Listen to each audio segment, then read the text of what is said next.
Selamat sore rekan-rekan media dan seluruh pemirsa yang melihat langsung siaran pers ini.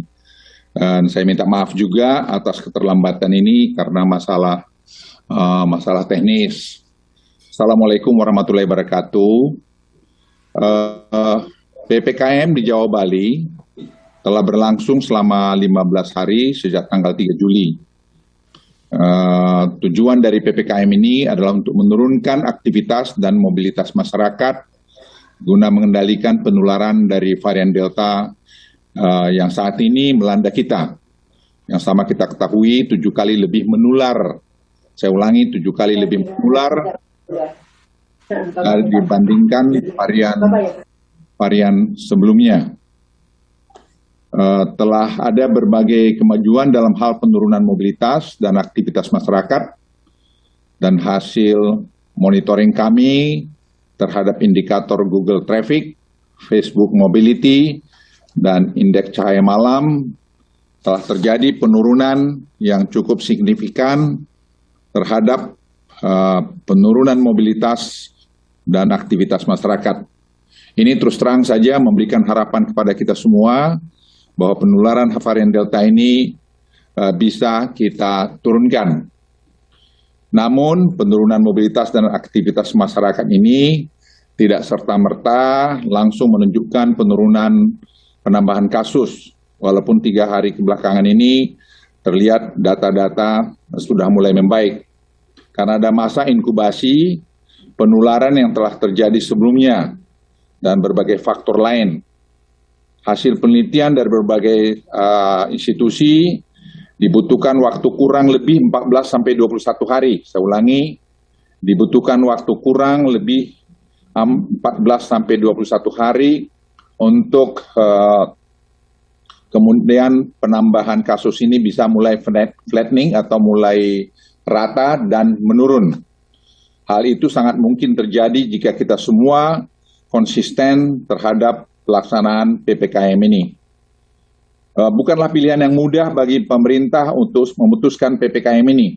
Di satu sisi, kita harus menghentikan laju penularan varian Delta yang eksponensial atau naik tinggi, agar para dokter, perawat, bidan di rumah sakit, puskesmas, dan fasilitas pelayanan kesehatan yang lain bisa menyembuhkan para pasien COVID-19 yang jumlahnya cukup banyak saat ini. Namun di sisi lain, dampak terhadap ekonomi rakyat kecil juga cukup besar akibat penurunan mobilitas dan aktivitas masyarakat. Mal dan pusat perbelanjaan harus tutup, karyawan pabrik pun harus dikurangi jumlah yang masuk untuk memastikan protokol kesehatan bisa berjalan. Restoran dan tempat makan pun hanya bisa menerima take away. Tentunya akan berpengaruh terhadap omset suatu usaha atau pendapatan harian para pedagang kecil. Bukan kebijakan yang mudah juga untuk menyeimbangkan kedua hal tersebut.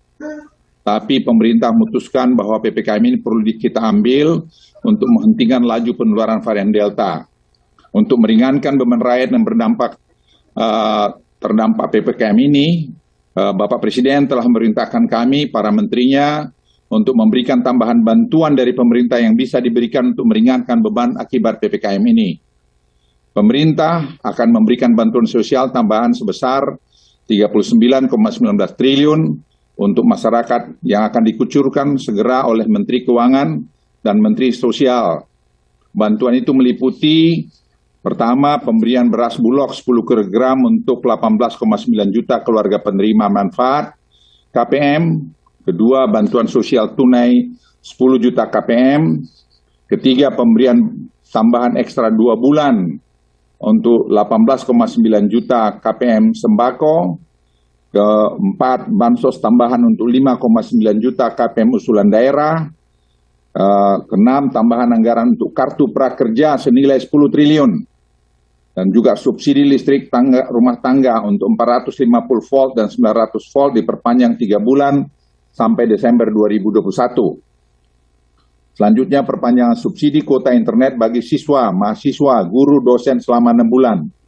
Dan juga subsidi abonemen listrik diperpanjang sampai Desember 2021. Selain penambahan anggaran untuk bantuan sosial di atas, pemerintah juga meningkatkan alokasi anggaran untuk kesehatan sebesar 33,21 triliun antara lain meliputi penambahan anggaran untuk biaya perawatan pasien COVID-19 di rumah sakit, penambahan insentif nakes, tenaga vaksinasi, pembangunan rumah sakit lapangan, pembelian oksigen, serta pembagian 2 juta obat gratis yang sudah dimulai oleh Presiden kemarin, isolasi mandiri bagi OTG dan gejala ringan. Saya kira nanti Ibu Menkyu, Mensos, dan Bapak Menkes bisa menjelaskan lebih detail pembagian ini. Jadi ada yang dari Mensos, TNI, Polri, dan berbagai elemen lain yang ingin berpartisipasi, dan ini akan kita lakukan secara masif. Saya ulangi, akan kita lakukan secara masif. Rekan-rekan pers yang saya cintai, kita tidak bisa menyelesaikan pandemi COVID-19 ini, terutama menghadapi varian Delta ini. Saya ulangi, menghadapi varian Delta ini, hanya dengan menambah tempat tidur rumah sakit, dokter, dan perawat. Itu hanya sementara. Meskipun kami terus bekerja keras menambah fasilitas rumah sakit itu, hal ini hanyalah solusi sementara. Solusi permanen adalah menjalankan protokol kesehatan yang ketat dan mempercepat program vaksinasi yang Presiden perintahkan berkali-kali dan mengecek berkali-kali mengenai ini, agar tercipta herd immunity. Oleh karena itu, saya memohon dengan sangat kerjasama dari seluruh komponen masyarakat untuk mematuhi protokol kesehatan dan ketentuan-ketentuan tambahan selama periode PPKM ini, serta mengikuti program vaksinasi yang dijalankan pemerintah selama periode PPKM ini. Jumlah vaksinasi juga meningkat cukup signifikan dan akan kita targetkan 1,5 juta per hari pada bulan depan. Bapak Presiden juga sudah memberikan penekanan kepada para menteri untuk memastikan bahwa berbagai program bantuan sosial di atas bisa segera diterima oleh masyarakat miskin dan kelompok-kelompok masyarakat yang berhak, dan ini adalah prioritas dari Bapak Presiden. Saat ini kami sedang melakukan evaluasi terhadap apakah PPKM dengan jangka waktu dan apakah dibutuhkan perpanjang lebih lanjut. Kami akan laporkan pada Bapak Presiden, dan saya kira dalam 2-3 hari ke depan kita juga akan mengumumkan secara resmi. Ada 2 indikator yang kami gunakan mengevaluasi periode transisi, di mana beberapa relaksasi bisa dilakukan jika indikator penambahan kasus konfirmasi dan bed occupancy rate trennya semakin baik. Dan kebetulan 2 hari terakhir ini kita lihat membaik, dan kita juga lihat periode 14 sampai 21 hari itu kita sudah masuki dalam periode tersebut. Maka kami akan masuki pada fase relaksasi berikutnya. Kami lihat ada beberapa daerah yang mencapai penurunan mobilitas dan aktivitas masyarakatnya sudah cukup baik, dan penambahan kasusnya sudah flattening dan sudah menurun, seperti DKI Jakarta, dan saya melihat Bali juga akan menurun penambahannya dalam 1 minggu ke depan, walaupun mungkin masih akan naik dalam 2-3 hari ke depan. Tapi kalau kita konsisten semua, saya melihat akhir Juli posisi kita akan semakin baik. Oleh karena itu saya minta teman-teman di semua tempat, di Banten, Jawa Barat, Jawa Tengah, Jawa Timur, untuk bahu-membahu, dan di tempat lain penjuru tanah air untuk melawan varian Delta ini. Terakhir, sebagai koordinator PPKM Jawa dan Bali, dari lubuk hati yang paling dalam saya ingin meminta maaf kepada seluruh rakyat Indonesia jika dalam penanganan PPKM Jawa Bali ini masih belum optimal.